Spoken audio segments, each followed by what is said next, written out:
Money गुरु की इस खास पेशकश में आप सभी का स्वागत है। मैं हूं स्वाति रायना। देश के बजट से पहले घर के बजट की करनी है आपको तैयारी।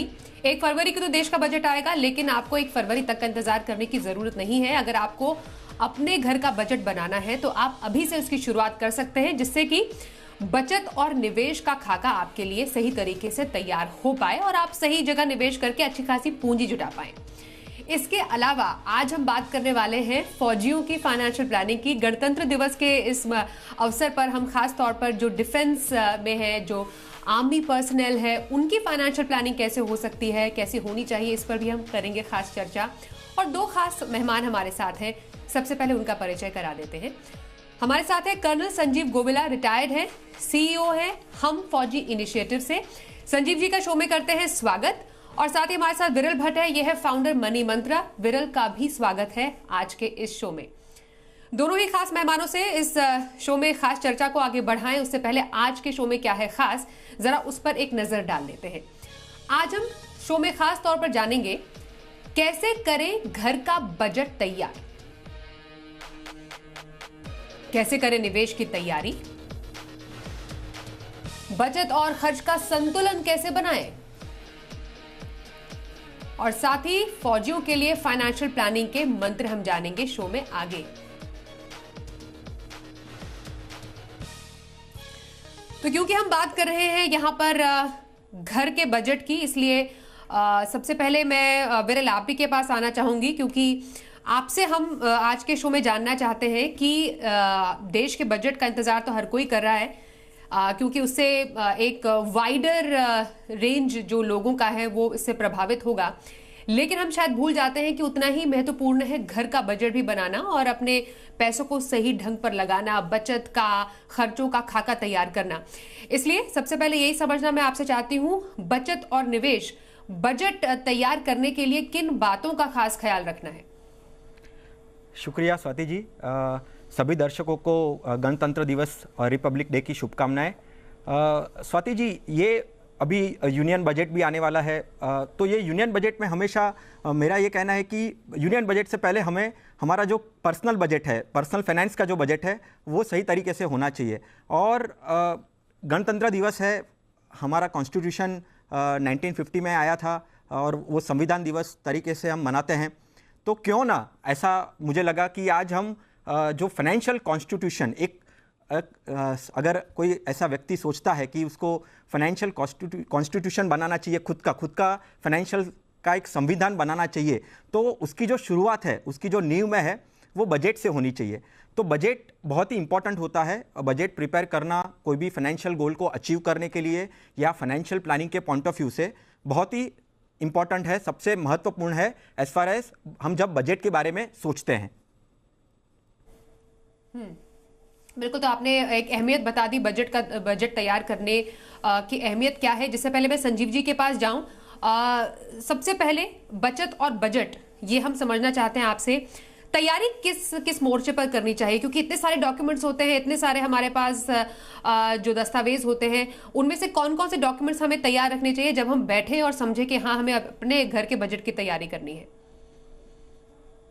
तो एक डॉक्यूमेंटेशन बनाना चाहिए, या तो आप आज के टाइम पे लिख कर रख सकते हैं, या तो आप एक एक्सेल शीट में भी मेंटेन कर सकते हैं कि मेरे जो खर्चे हैं वो खर्चे कौन से खर्चे होते हैं, और उसको लिस्ट डाउन करने के लिए, उसके लिए आपको आपके बैंक स्टेटमेंट्स होते हैं, क्रेडिट कार्ड स्टेटमेंट्स होते हैं, राइट। घर पे जो अलग अलग तरीके से जो आपने कुछ सब्सक्रिप्शन लिया होता है, वो सारी चीज़ों को मिलाकर एक डॉक्यूमेंट प्रिपेयर करना होता है कि भाई मेरे खर्चे हो कहाँ रहे हैं। ये बजट के सबसे पहली सीढ़ी है, जहाँ पे मुझे मेरे जो सारे डॉक्यूमेंट्स हैं उसको एक कलेक्टिवली एक जगह पे रखना है, राइट। जैसे बैंक स्टेटमेंट, लोन का स्टेटमेंट हो गया, राइट, मेरा ईएमआई होगा उसके लिए, या तो मेरे खर्चे, क्रेडिट कार्ड स्टेटमेंट वो हो गया, या तो मैं कोई निवेश करता हूँ, मैं इन्वेस्टमेंट करता हूँ, वो सारी चीज़ें मुझे एक पहले कलेक्टिवली एक जगह पे एक फोल्डर में या तो एक पेपर पे लिखने हैं, और फिर आगे आगे बजट के प्रिपेयर करने की शुरुआत करनी चाहिए। बिल्कुल, तो कुछ ऐसे फाइनेंशियल दस्तावेज जिनको आपको रखना है तैयार जब आप बैठे अपने बजट को तैयार करने के लिए। अब एक और महत्वपूर्ण अवसर, बजट तो आ ही रहा है, लेकिन उससे पहले है गणतंत्र दिवस का ये पावन पर्व।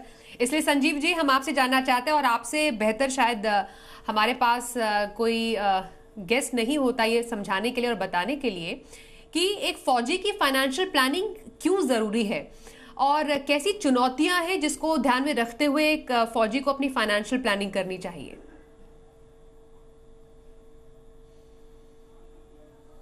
धन्यवाद स्वाति जी, मुझे इस शो पर बुलाने के लिए। जी टीवी का भी धन्यवाद, और सभी दर्शकों को गणतंत्र दिवस की बहुत बहुत शुभकामनाएं। हम सभी जानते हैं कि फौजियों की लाइफ थोड़ी मुश्किल होती है, लेकिन कितनी मुश्किल होती है जब तक आप वहां ना उनकी जगह पे जाके नहीं देखेंगे, शायद ये समझना मुश्किल है। उसी चीज के अंदर अगर हम फाइनेंशियल प्लानिंग जैसी चीज ले आते हैं, तो मैं आपको उसमें एक चीज कहना चाहता हूँ। जब अपनी ड्यूटी पे फौजी होता है तो फाइनेंशियल प्लानिंग, फाइनेंस वगैरह उसकी उसकी दिमाग से बहुत दूर होता है। क्यों होता है दूर? सबसे पहली चीज होती है, ऐसी दुर्गम जगहों पे पोस्टिंग होती है जो मैप में भी नहीं होती है। हम लोग नहीं जान सकते, उन अधिकतर लोग उन जगहों के नाम तक नहीं जानेंगे। दूसरी चीज, उनका जो है लगातार ट्रांसफर होता रहता है एक जगह से दूसरी जगह, हर 2 साल में, 1.5 साल में, 1 साल में, 3 साल में, ज्यादा से ज्यादा। तो एक जगह पे जाके वो कोई फाइनेंशियल प्लानर से कुछ वाकफित करते हैं, कुछ अपना सेट करते हैं, तब दूसरी जगह उनका ट्रांसफर हो जाता है। तो एक नियमितता बन नहीं पाती। 24 घंटे देश की रक्षा की जिम्मेदारी ये होती है। कोई कहेगा कि जी ये तो आपका नॉर्मल काम है, ऐसा नहीं है। ये बहुत बड़ा काम है, और बहुत इसके ऊपर कभी कभी टेंशन भी बहुत ज्यादा रहती है, खासकर अगर आप बॉर्डर एरियाज में होते हैं। चौथी चीज, ये अपनी फौज की अपना दस्तूर है, वहां पे जो है पैसे के बारे में, फाइनेंशियल प्लानिंग के बारे में अधिकतर लोग बातचीत नहीं करते। कहीं पे ये इस तरह का रवैया बनाया हुआ है। वो जो रवैया जो बना हुआ है उससे भी मुश्किल हो जाती है। और अंतिम चीज होती है कि सिविलियन से कंपेयर उनका लाइफस्टाइल काफी मुश्किल है। 24/7 जिसको बोला जाता है, वो उनके देश में, उनके दिमाग में देश की रक्षा, उसी से लिंक्ड जो है सारी चीजें चलती रहती हैं। Financial planning, finances, money management, ये उनके दिमाग से काफी दूर रहता है जब वो समझते हैं। बिल्कुल, तो काफी सारी चुनौतियां हैं जिससे किसी फौजी को दो चार होना पड़ता है, इसलिए उसके मद्देनजर आपको फाइनेंशियल प्लानिंग की अहमियत मालूम होनी चाहिए, जो शो में आगे और हम अच्छे से जिसकी चर्चा करेंगे।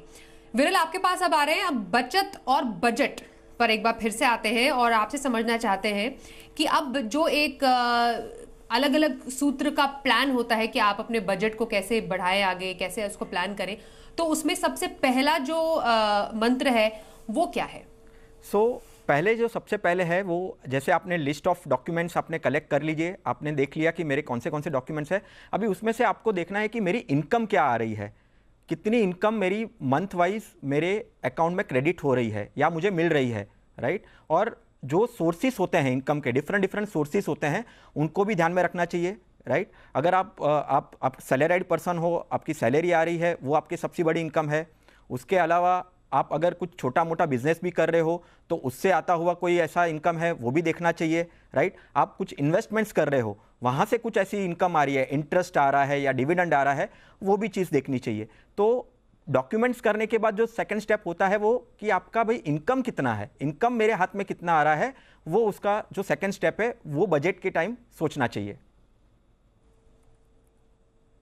तो ये जो आपकी आय है उसकी गणना करने के बाद आप अपने बजट और फिर बचत को प्लान कर सकते हैं।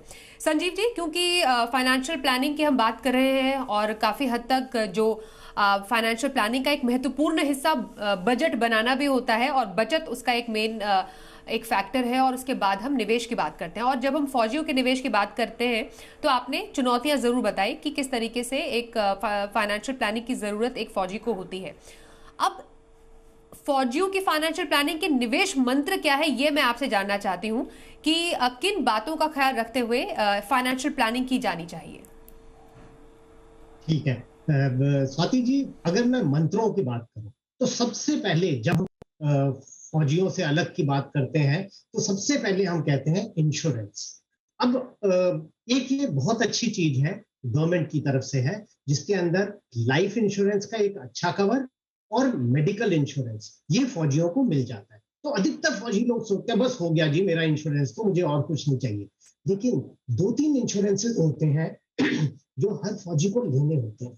जैसे क्रिटिकल इलनेस, किसी को भी कभी भी किसी तरह की क्रिटिकल इलनेस हो सकती है, या फिर सभी के अपने घर होते हैं, तो होम इंश्योरेंस बहुत जरूरी होता है। और फौजियों में एक चीज होती है डिसेबिलिटी। डिसेबिलिटी बहुत ज्यादा फौजियों में हो जाती है, क्योंकि जिस तरह की जगहों पे वो होते हैं। तो critical illness, home insurance, disability insurance, ये लेना बहुत जरूरी है। पहला इंश्योरेंस का ये मंत्र है।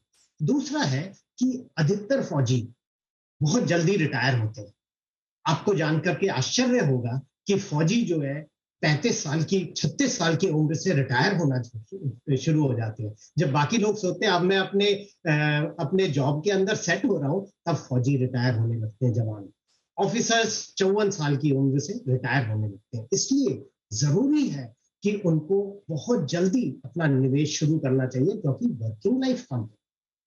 तीसरी चीज है कि उनको जल्दी शुरू करके लॉन्ग टर्म के लिए प्लानिंग का सोचना चाहिए। क्यों? क्योंकि उनको जल्दी रिटायर हो जाएंगे, उसके बाद जॉब किस तरह का मिलेगा, क्या मिलेगा, वो नहीं मालूम। इसलिए उनको पहले से इस तरह की चीज का लॉन्ग टर्म प्लानिंग करनी पड़ेगी। इसके अलावा फौजीज को बाकी सबकी तरह जैसे बोनस मिलते हैं, सैलरी के इंक्रीमेंट्स मिलते हैं, इस तरह की जब रकम मिलती है, पे कमीशंस के इंक्रीमेंट्स मिलते हैं, उनको कोशिश करनी है कि इसको भी अपनी लॉन्ग टर्म प्लानिंग के अंदर लेके आए। और ये नहीं कि एक नई कार खरीदनी है या घर के अंदर एक कमरा ऐड करना है।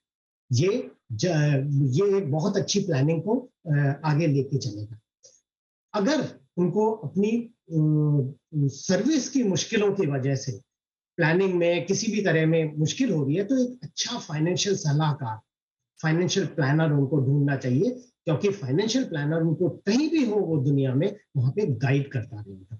और लास्ट चीज जो मैं कहना चाहूंगा वो ये है कि अपनी सर्विस टाइम में, क्योंकि वो इधर से उधर मूव करेंगे, मुश्किल जगहों पे चले जाएंगे, उन सब में कभी भी शॉर्ट टर्म इन्वेस्टमेंट और अगर हो सके डायरेक्ट स्टॉक मार्केट की इन्वेस्टमेंट से बचना चाहिए। म्यूचुअल फंड्स एक बहुत अच्छी चीज है जो ऑटोमेटिकली उनकी इन्वेस्टमेंट्स को बढ़िया तरीके से चलाते हैं।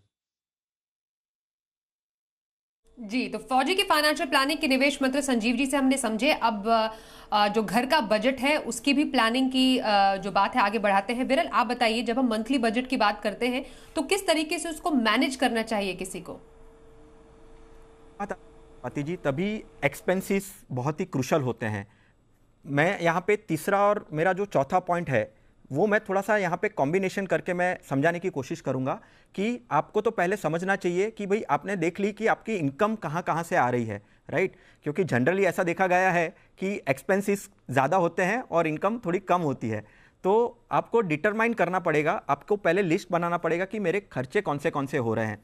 वो लिखने होने चाहिए कि भाई मेरे खर्चे ये हो रहा है, ये जगह पे हो रहा है, कौन से तारीख को हो रहा है।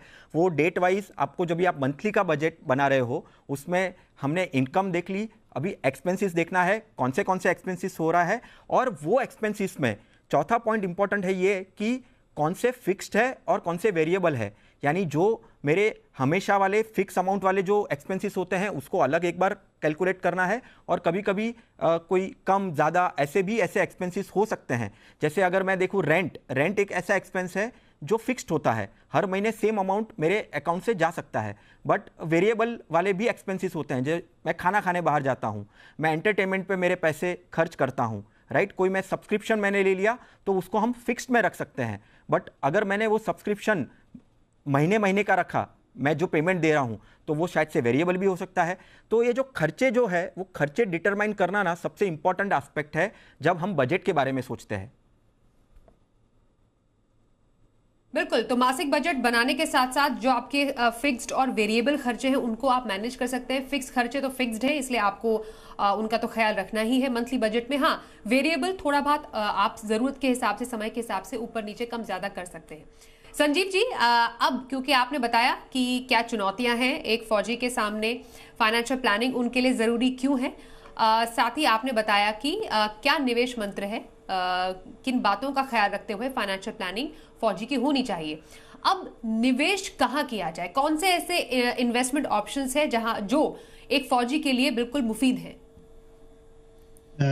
स्वाति जी, सबसे पहले मैं ये कहना चाहूंगा, क्योंकि फौजियों को फाइनेंस के बारे में बहुत कम पता होता है, तो उनको लगता है ये बहुत जबरदस्त एक रॉकेट साइंस है।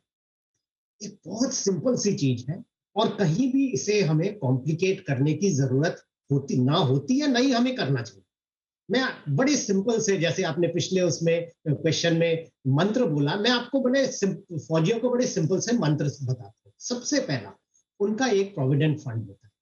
ऑफिसर्स वाले को डीएसओपी कहते हैं, defence services officers provident fund. जवानों के उस प्रोविडेंट फंड को एएफपीपी कहते हैं, arm forces personal provident fund. बहुत बढ़िया चीज है, बहुत सेफ चीज है, गवर्नमेंट का प्रोविडेंट फंड है। बस ये है कि पिछले साल से टैक्सेशन शुरू हो गया है, तो उसमें इतना डालिए कि आपका पूरा साल का 5 लाख से कम हो। इसके अलावा आपको किसी डेट, किसी फिक्स्ड डिपॉजिट वगैरह में एक्चुअली डालने की जरूरत नहीं। सो ये हो गया फिक्स्ड फंड। इसके बाद जाइए एक्विटी में। एक्विटी के अंदर मेरी तरफ से एक्विटी म्यूचुअल फंड सबसे बढ़िया है, और क्योंकि फौजियों को मंथली सैलरी मिलती है, तो एसआईपी कीजिए, अच्छे से फंड चुनिए, 3 4 5 फंड बढ़िया होते हैं, लीजिए और उसके अंदर डालना शुरू कर दीजिए। ऑटोमेटिक एसआईपी चलने दीजिए, चाहे आप कहीं भी पोस्टेड है, कोई फर्क नहीं पड़ता, वो चलती रहेगी। 6-8 महीने में एक बार उसको रिव्यू कर दिए, साल में भी रिव्यू करेंगे, चलेगा। बिल्कुल सिंपल। बेटी अगर आपकी है, तो मुझे सुकन्या समृद्धि योजना बहुत बढ़िया लगती है। बहुत सारे उसके फायदे हैं, आप दे सकते हैं, उसके अंदर मंथली रेगुलर तरीके से डाल सकते हैं, उसके ऊपर टैक्स का बेनिफिट भी मिलता है, एंड में जाके भी टैक्स बेनिफिट मिलता है। तो उसके अंदर बेटी के लिए गोल्ड भी मुझे एक अच्छी चीज लगती है। बहुत ज्यादा इन्वेस्ट मत कीजिए, ये सिर्फ पूरे पोर्टफोलियो को एक तरह की हेज देने के लिए। जैसे देखिए, अभी कुछ दिन से स्टॉक मार्केट में क्या चल रहा है, उस समय गोल्ड और फिक्स्ड इनकम जो है, डेट फंड्स, डीएसओपी वगैरह, उसको सेव करके रखते हैं।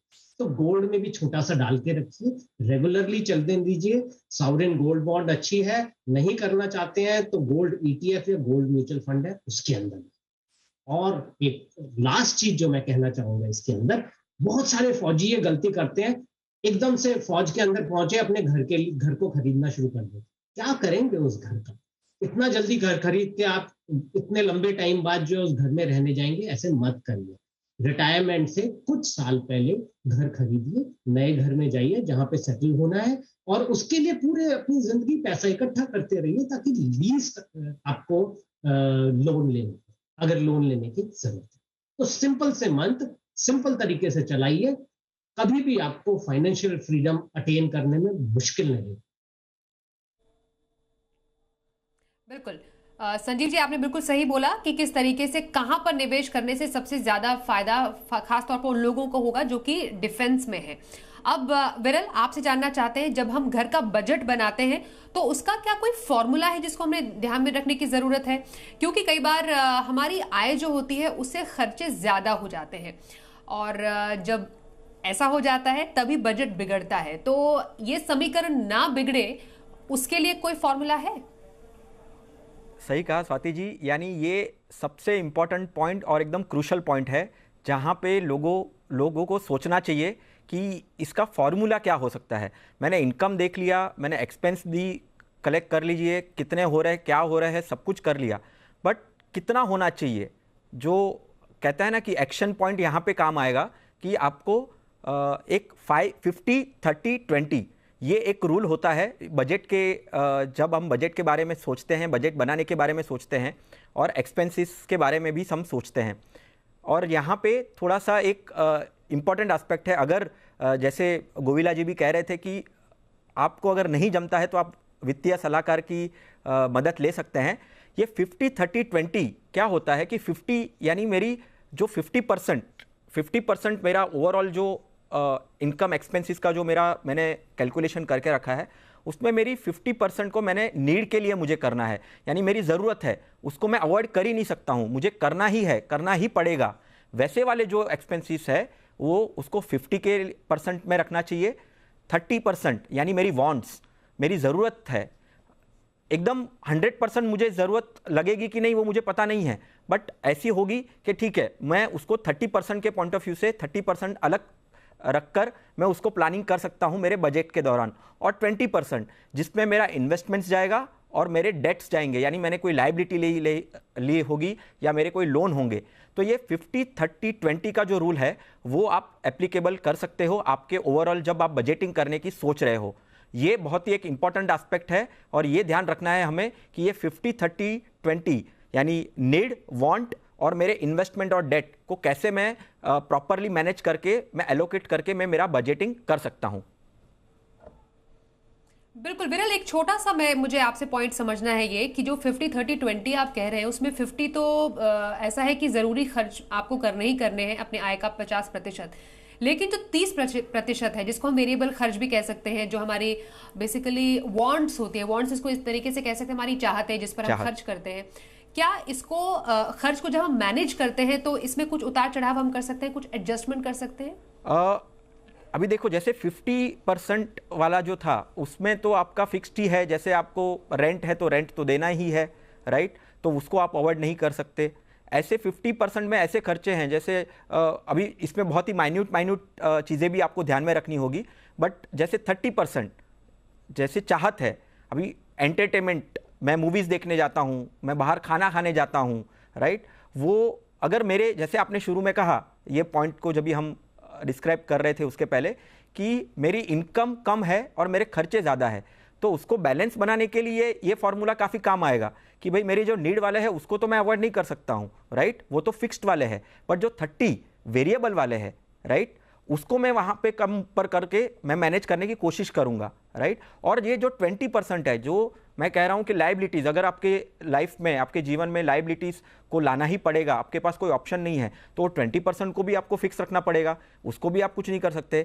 जो आपको खेल खेलना है आपके जीवन में बजट बनाने के वक्त, वो आप 30 वाले में, वेरिएबल वाले में आप कर सकते हो, जहाँ पे आपकी जो चाहत है उसको थोड़ा कम कर सकते हो अगर आपको इनकम ज़्यादा रखनी है और खर्चे कम करने हैं उसके लिए। और इन्वेस्टमेंट्स तो बहुत ही इंपॉर्टेंट है, क्योंकि शायद से आप शॉर्ट टर्म मैनेज कर पाओगे आपकी लाइफ, बट लॉन्ग टर्म में आपको आपका जो निवेश है वही आपको आगे लेकर जा सकता है और आपके जीवन के जो फाइनेंशियल गोल्स है उसको वो पूरा कर सकता है।